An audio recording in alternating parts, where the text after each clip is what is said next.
sing, but they can't keep on the key. They can't stay on the same keys for one song and the right tempo.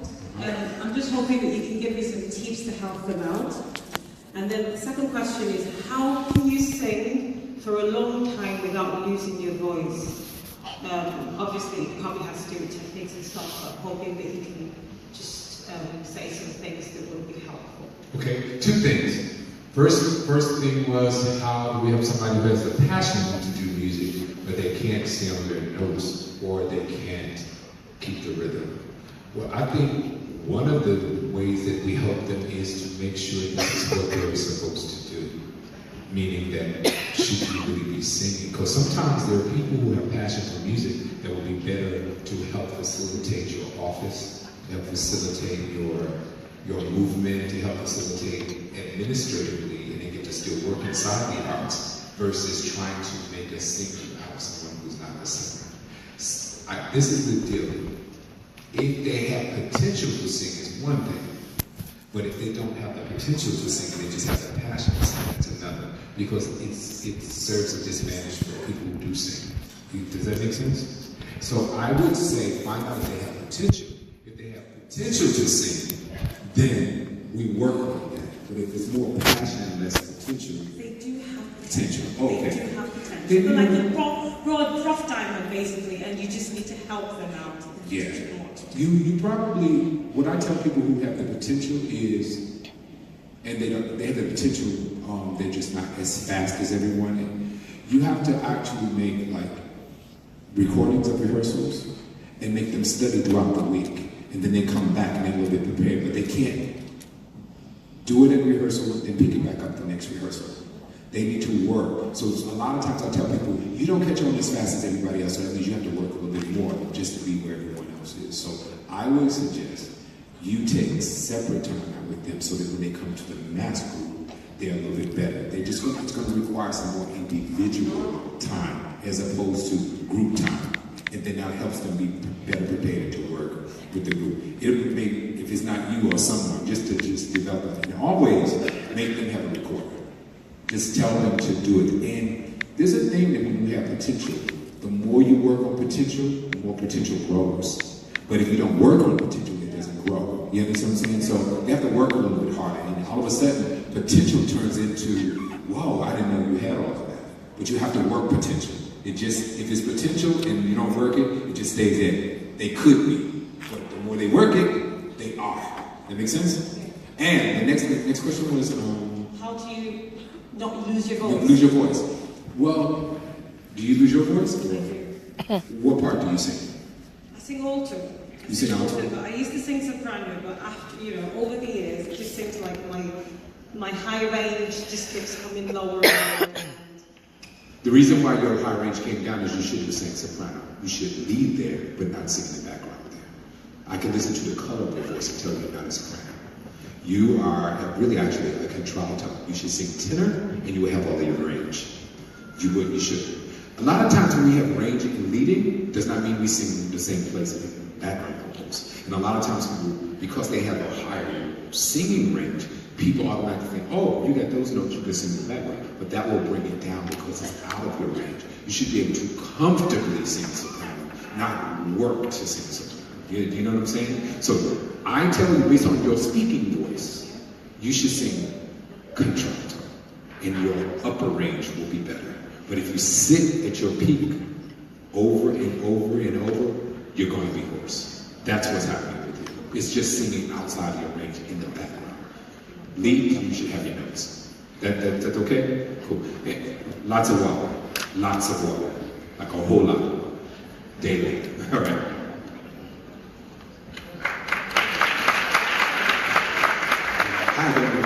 Hi. I wanted to ask you, how do you encourage and instill a certain discipline within your team, especially when it's a large group of people? How do you deal with things like lateness, and how do you encourage that and maintain that type of discipline? How do I deal with discipline, but at the same time encourage? Discipline actually is encouragement, because when you are preparing somebody to be great, to go great places, you have to tell them, if you don't do these things, this is going to keep you from going to the great places. You know, if you say, hey, I see myself being here, but if you're continuously tardy, you're going to lose the job here. And a lot of times we don't get opportunities because we're not ready for them. We might have the gifting for it, but it's a whole lot of other things that goes along with the gifting. It's being professional, it's being on time, it's knowing what we have to have when we get there. It's how to maintain and operate when we get there. So my way of telling you to encourage, but at the same time discipline, is to tell them, but where we're going, you have to be able to do this. And this is not me fussing at you, this is me preparing you for greatness. With a great call comes great responsibility, and lateness is one of them. My pastor says this: if you don't know how to manage time, you don't know how to manage money. So it's one of the things you can't manage well if you don't know how to. So anything that's going to be great, if it's prosperous, you got to be able to manage time, because in certain places, like there are certain buildings that if you are 15 minutes late, you could get $3,000 a minute late charges. So if you are not being in rehearsals on time, just imagine if you're doing a union building that for every 3 to 5 minutes there is a charge for things being late.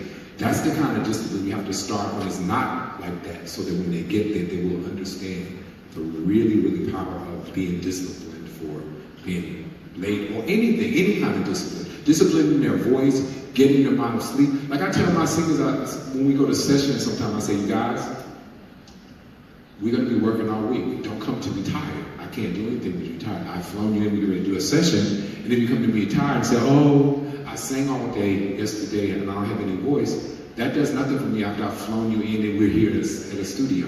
You know, you have to tell me, hey, I got to sing in praise and worship all day Sunday. I may not have a voice on Monday. Can we do the session on Thursday? I would rather that rather than you say, oh, I'll be there, and you come and say, I don't have a voice. Because now I've spent money and we're sitting in the studio on this course. So you have to teach them business and ministry, and that will encourage them to move forward. Is that right? Good. Okay, thank you. Byron Taylor. Do you have, when you're selecting group members and stuff, do you have for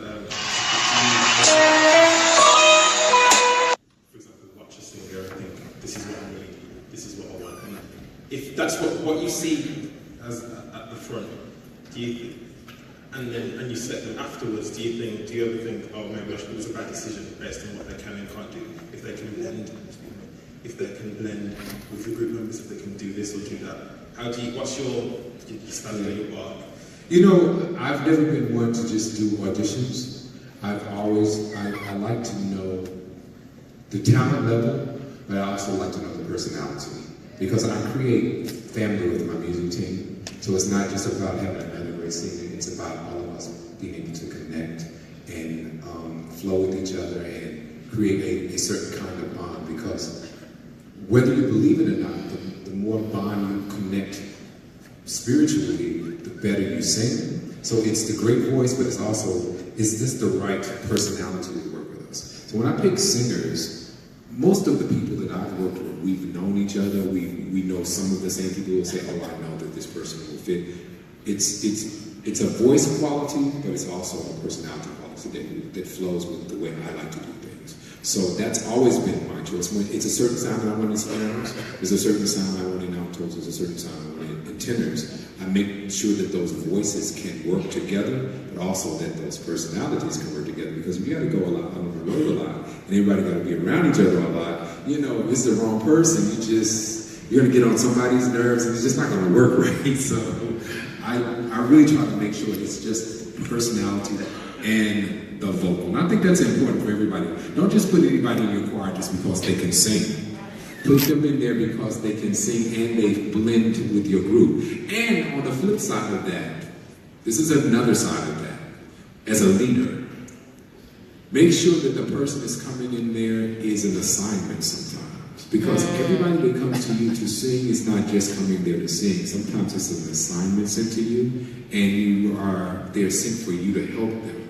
And a lot of times people come to sing, but there's something else that you're really meant to do for them that has nothing to do with music at all. And I've experienced that so much. So as leaders, don't just have choir members, because choirs, as I said yesterday, this is a community. When you have your choir, it's a family, it's a community. Some people come from really bad situations and they just need that 1 or 2 hours with the choir to help them get through the week. So also be thinking about, like, this is more than a voice, it's also assignment. And I think that way you will always pick the right vocals for your choir. So, also, do you pick singers just for background, or could you take a lead singer and make them a member of the choir, not to sing lead? Does that make sense? Yeah, no, I understand. Most of the times when I pick singers, I pick them with both background and that with lead in mind. But more so, like my singers here, Toby, I have with my small group, I have 3 sopranos. We used to have 3 altos, but we have 2 for right now. The bird. Then you see Blanche. What was the girl that said she got hoarse? Where's the girl that said she got hoarse? Where's she at? The lady that just was up here. Did she leave? I don't see her. Right here? That just said she got hoarse. She just left. Okay, Blanche. You see Blanche, tenor Blanche. Blanche sings tenor with me all the time. And she can sing alto, but for her to have her range, she's singing tenor. Kim, come to the mic and sing just a little bit of something. I want to show you something, and I'm going to ask you. Can you put her in D flat? Just in the front of the lesson song. Can you get it to me?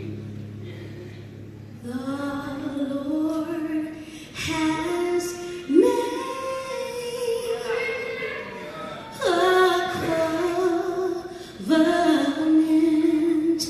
with you. He has promised that he would bless you. You are in the earth, but you live above the curse. You are kingdom, you have rights. Blessing comes with no struggles or fight.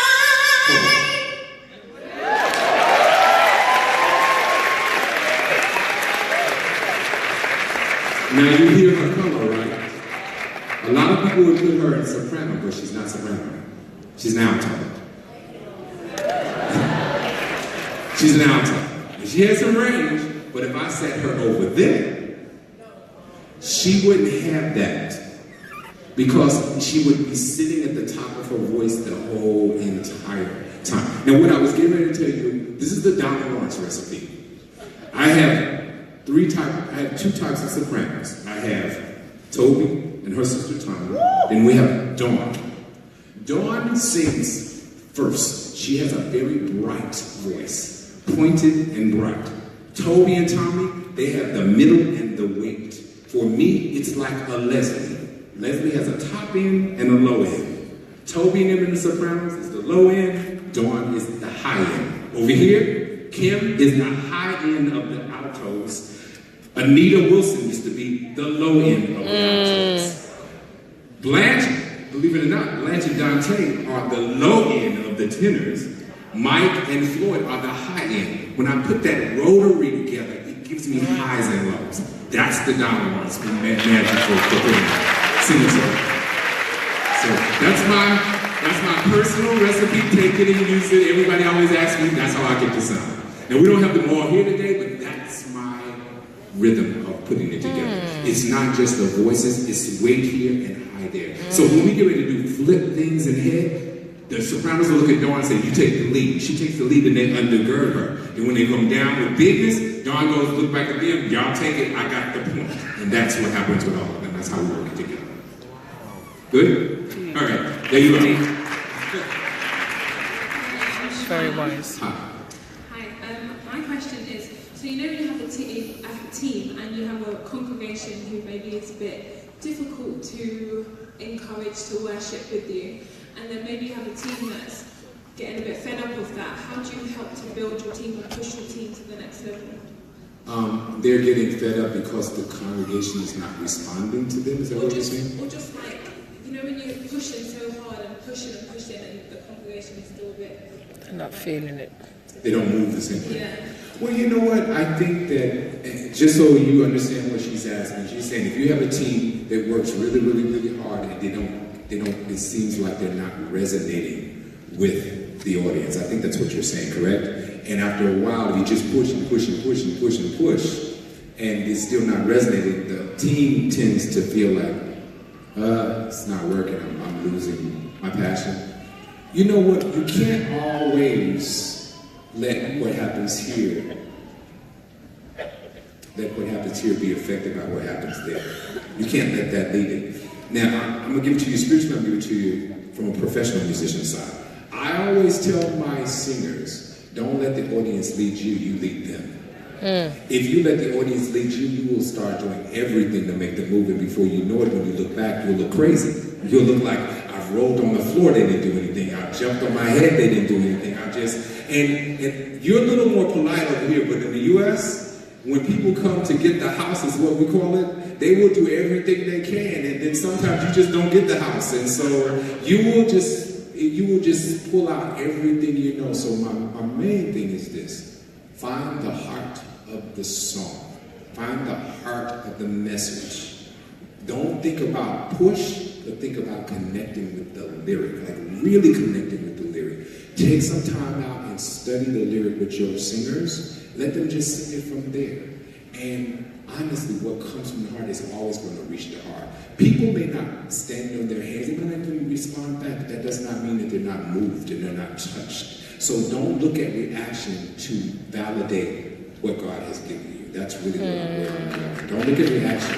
If you look at reaction to validate that, you're always going to look for this to validate what God gave you. You can't do that. You can't do that ever in me, especially in spiritual music, but in anything. You have to know, be confident that God called me to do this. I'm going to offer it up, and however it comes back is the way it comes back. That make sense? All right, good.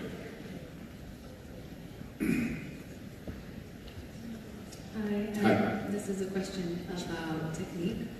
So I sometimes overproduce a live art. So when I'm singing, sometimes I'll struggle to hold a note, or I'll break in between a note, and sometimes I'll struggle I'd rather sing a lower note than sing higher. So like yesterday when you told us about the shadowing consonant, that helped.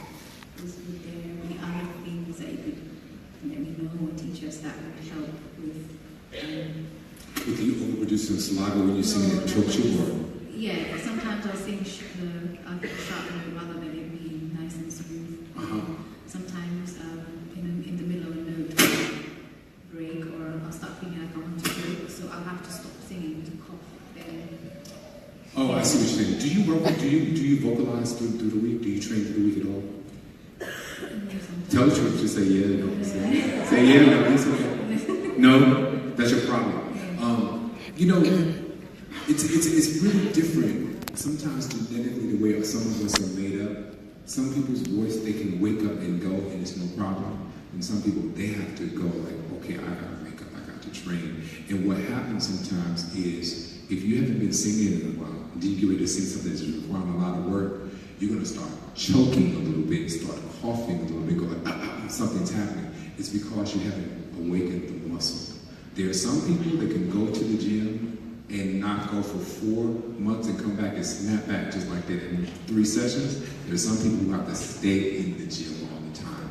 I think based on your particular facility, you need to stay in the gym. So I would tell you, you want to get around that, vocalize, do vocal training at least 3 times a week. And your voice would stay more in optimum shape as opposed to, I'm off for 2 weeks, now I gotta go sing, and you're expected to snap back in an hour. I think that's really what's happening to you. That's what it sounds like. Thank you. All right, no problem.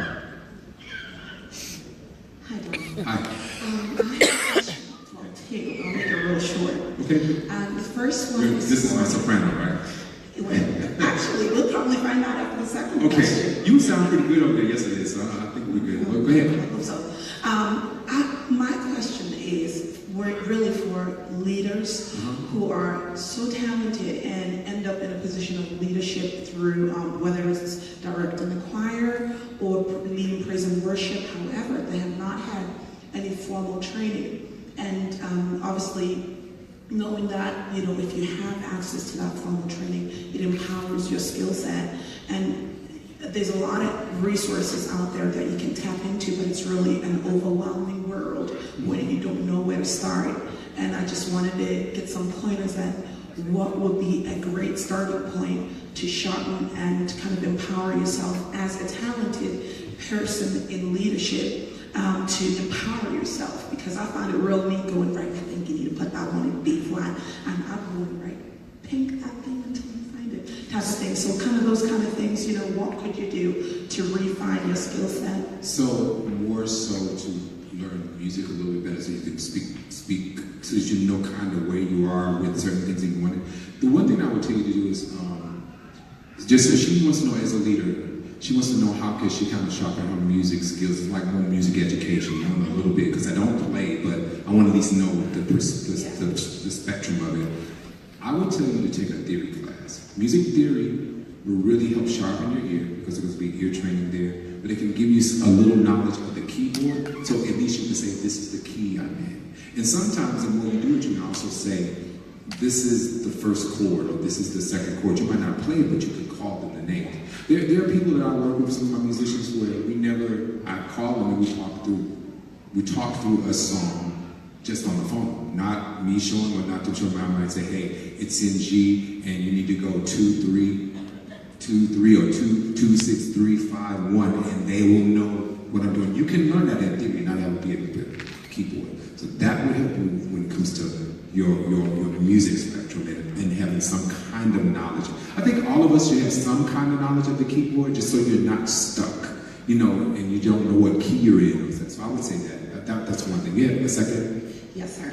The second question was really, actually, because it was kind of prompted when you were talking to the lady about longevity in your voice and how not to lose your voice after singing for a prolonged kind of time. And you mentioned about range and perhaps not singing in the right kind of harmony. And sometimes I find that because I never really know when you said, right, soprano, alto, I was thinking, oh God, I can sing tenor, I can sing soprano, and I'm not too sure, you know, where I kind of swing. And it's almost like, you know, how do you find that range where you find yourself singing where you're meant to be, and making sure that, you know, you're not straining your voice and doing over and above what your voice can kind of handle. Are you hoarse a lot? Okay. Are you hoarse a lot? A lot, but probably because I suffer from like recurring tonsillitis and sore throats, so that's quite a factor. Do you drink a lot of juice? I drink a lot of water. You drink a lot of water, no juice? No greasy foods? Mm-mm. Good. Because the acid would work with that. So drinking a lot of water. Make sure you're not putting any kind of acidic stuff in there, even in fruit, even in eating fruit. That would do. The other thing is, you sound like a second soprano, even as much as you may be able to sing all parts. Just because you can sing all parts because of your ear, but vocally you sound like a second soprano.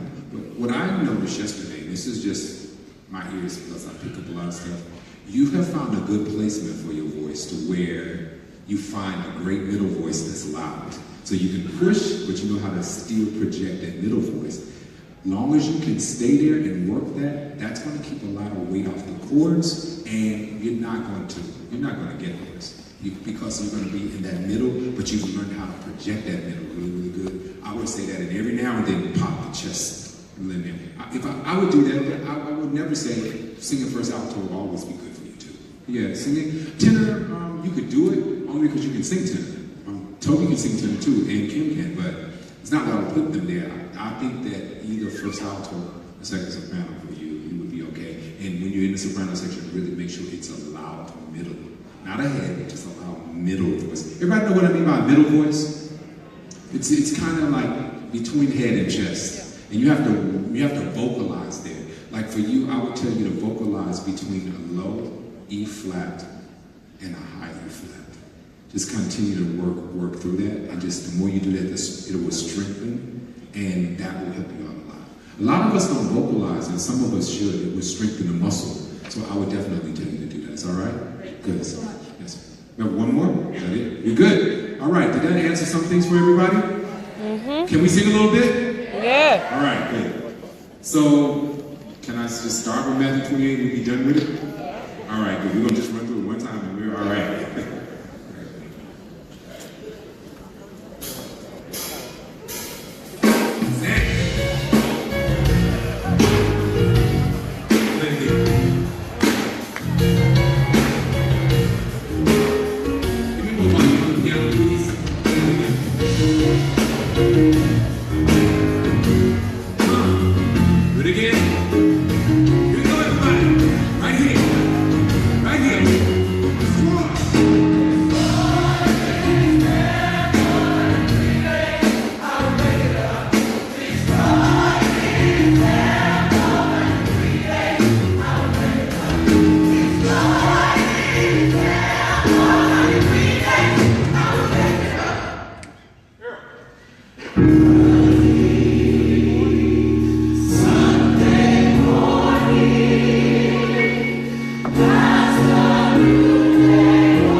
All right then.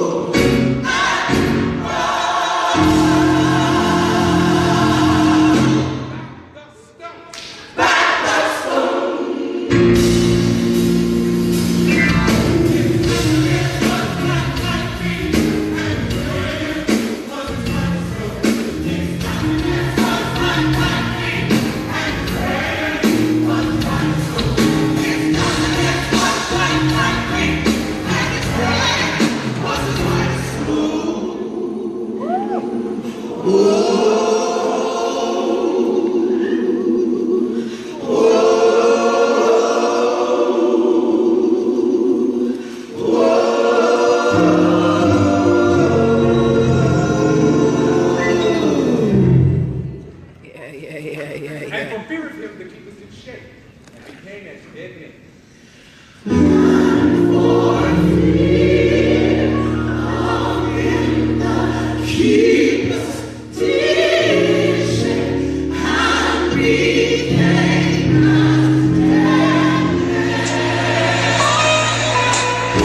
Somebody lift your hands right here as we celebrate the greatness of our God.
That's it.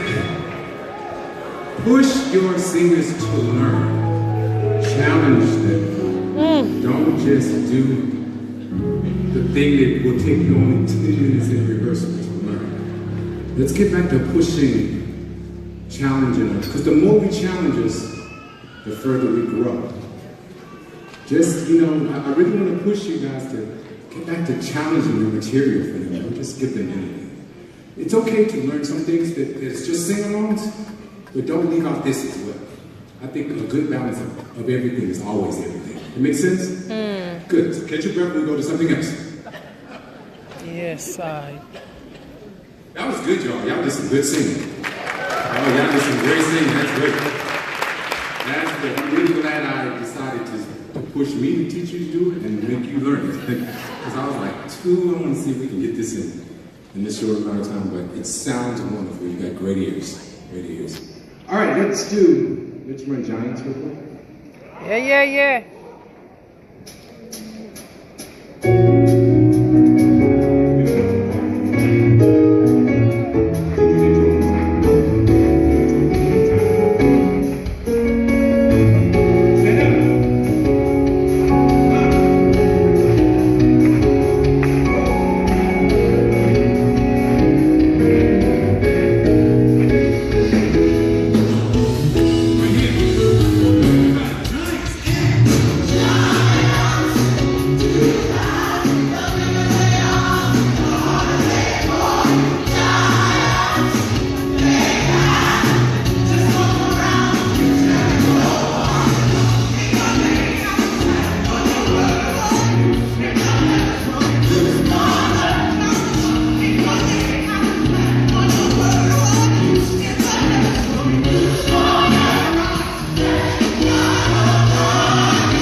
We good? Yeah. Tell somebody they gotta come down. They gotta come down. Gotta come down. Matter of fact, just speak over yourself and say they got to come down. They got to come down. Whatever challenge you got in your life, whatever problem it is, your words got power.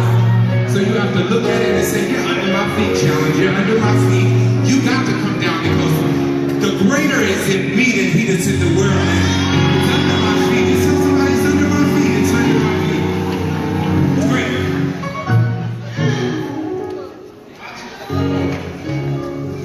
They gotta come down. They gotta come down. Got to. They gotta come down. Got to. They gotta come down. Got to. They gotta come down. Enemies got to. They gotta come down. Gotta come down. They gotta come down. We all come down. They gotta come down. The whole got to. They gotta come down. Gotta come down. They gotta come down.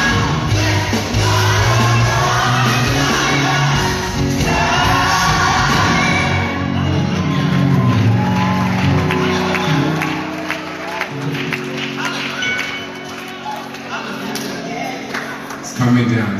You know, when worshipers get together and you start singing up praise, whatever the challenge is, it comes down. It comes down. You have to see it. You have to see it up under your feet. So I want you to see whatever the challenge is and just see it up under your feet, that you got power over it. And you know, put your hands together. Just thank God for being victorious. And put it together in your mind.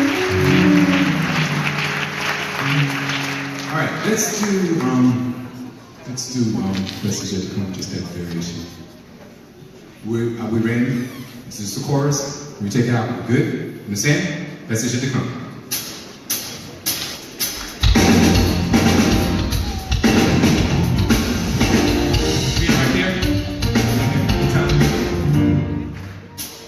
We're right in.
Toby White Guards.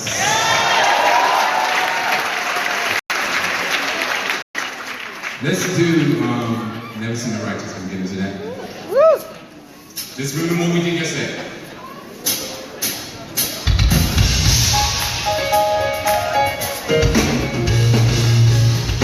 Right here.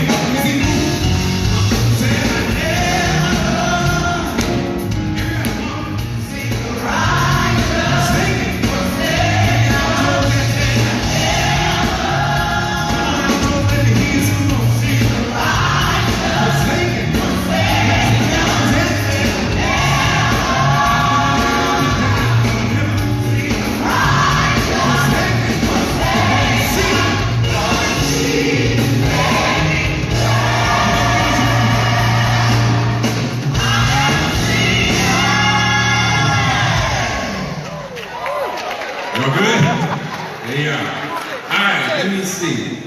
We need to learn the blessing of Abraham.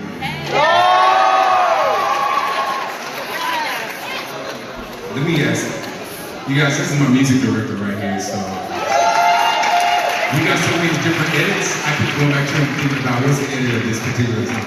So it's the first verse in the key, then go back and go up before we go to the chorus. Do go to the first key, first chorus, then change keys. Second verse. I mean, first natural. We'll do chorus again, go straight to the band. Pardon? Yeah. He goes to the chorus. Okay, the chorus. Here we go for the band. Regular. Okay. So it's really like first verse, first chorus, second verse, chorus, three parts, and then gotcha. All right. Y'all learning that too. All right, you may be seated. Can I get the stool? I'll still be there. Some t-shirt. How many people know the blessing of Abraham already? So I can move kind of fast. If we get the lyric, they do have the lyric. It's great. I'm okay. You okay? Thank you. Somebody please keep me posted on the time. Can we get through blessing of Abraham? Eden. We ran that yesterday. Now I might want to just teach you a small mellow chorus, is that all right? Then I'm good for today. Have you guys enjoyed yourself so far? Yes. Okay, cool. We got 30 minutes to start the panel, so before they have to start the panel, so I'm going to move fast. All right? Let's sing the first verse of the Blessing of Abraham. If they can put the lyric up, that would be great.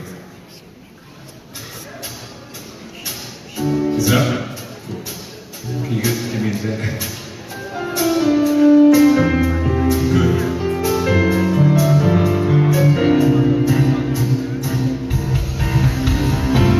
Right here. I am the God right here. Yeah. I am the God who heals me. Oh, let you only trust me.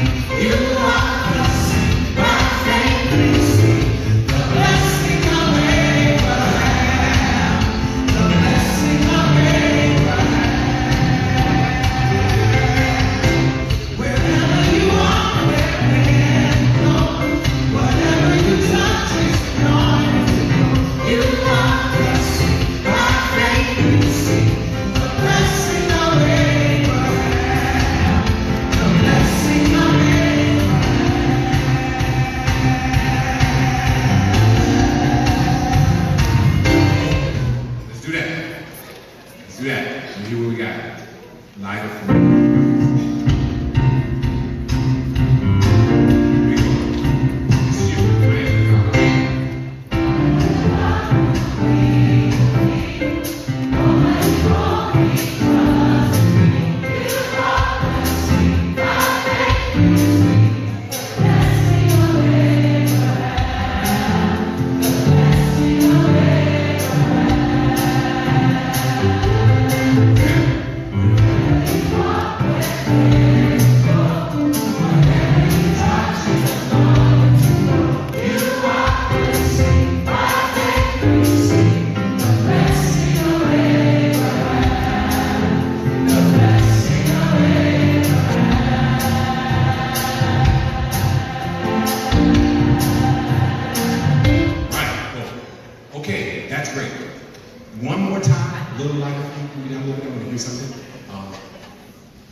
Make sense?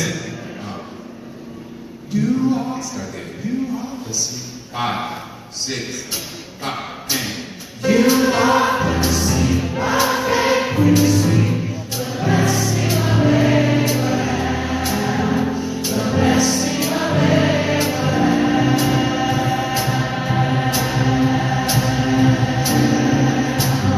Good. We good? Next verse.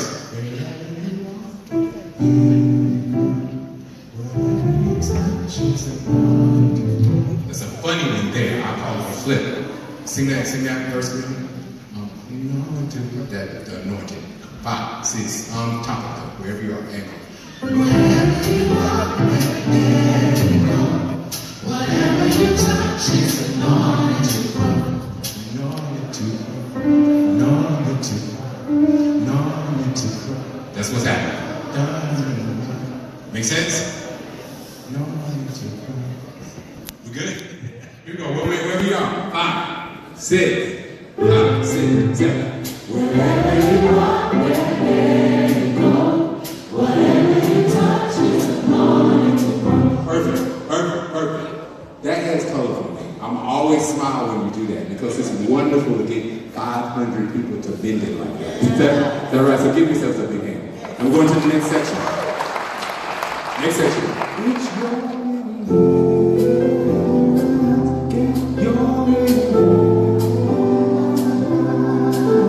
Sing that one time. 5, but like 5, 6.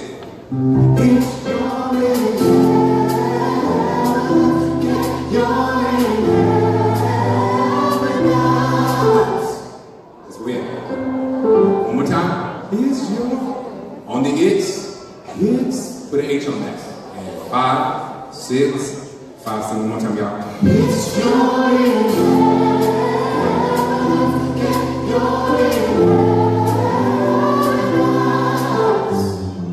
everybody there. 5, 6, It's your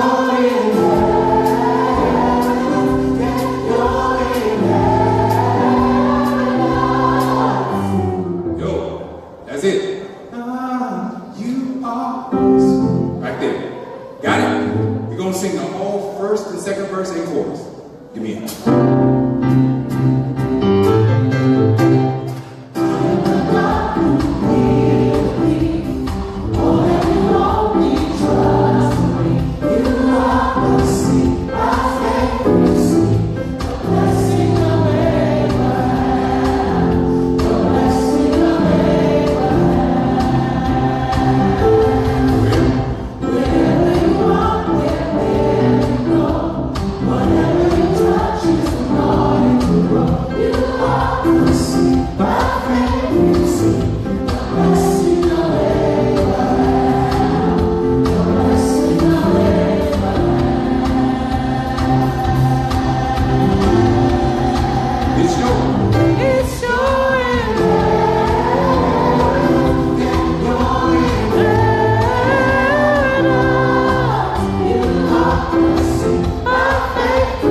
Whatever you touch is anointed to grow. Whatever you touch is anointed to grow. Y'all been?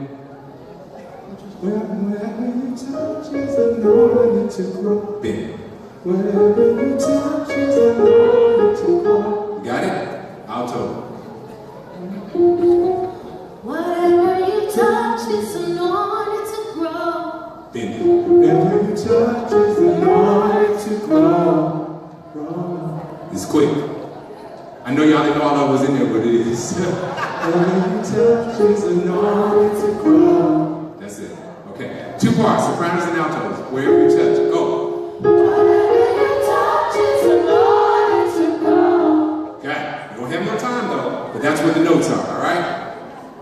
Tenor. Whatever you touch is anointed to grow. Got it? All right. Tenors go. Whatever you touch is anointed to grow. 3 parts, go. Whatever you touch is anointed to grow. Let me hear everybody by yourself. Go. All right, go. Hang on. Whatever you touch is anointed to grow. See all of that? That's what is happening. Execute that. That's great, you guys. One more time. Whatever you touch, go. Whatever you touch is anointed to grow. That's it. Okay. You are the seat. We there? Next part. It's your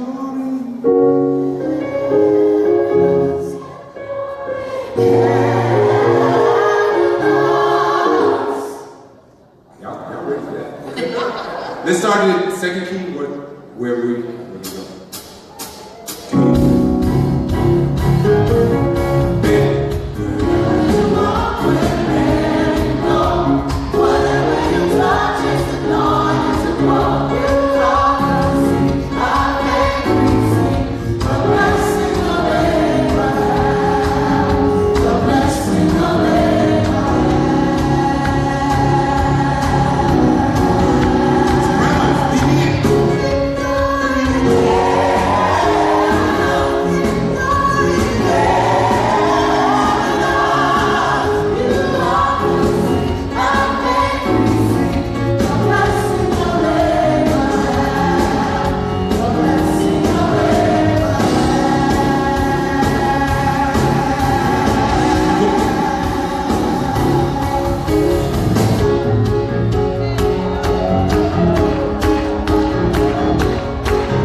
toes.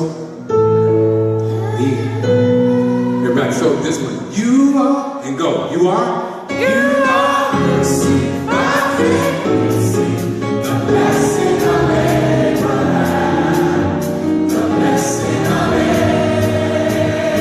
Split.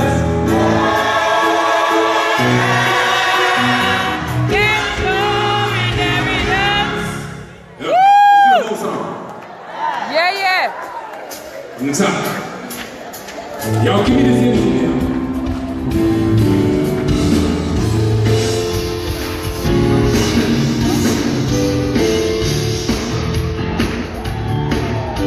That's right, come on, let's have a good time. Celebrate your status. Come on, make some noise. Right here.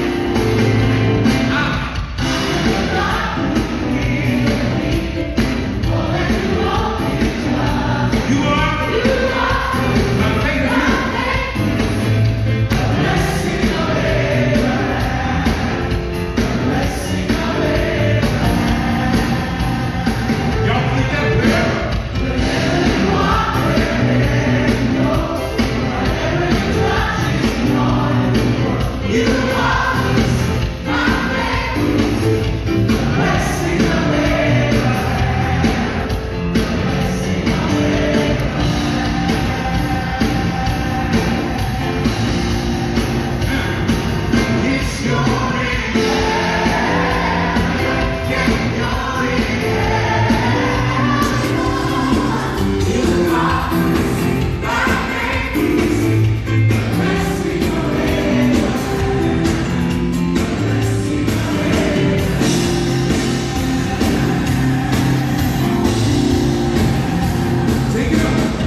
minutes, we're eating.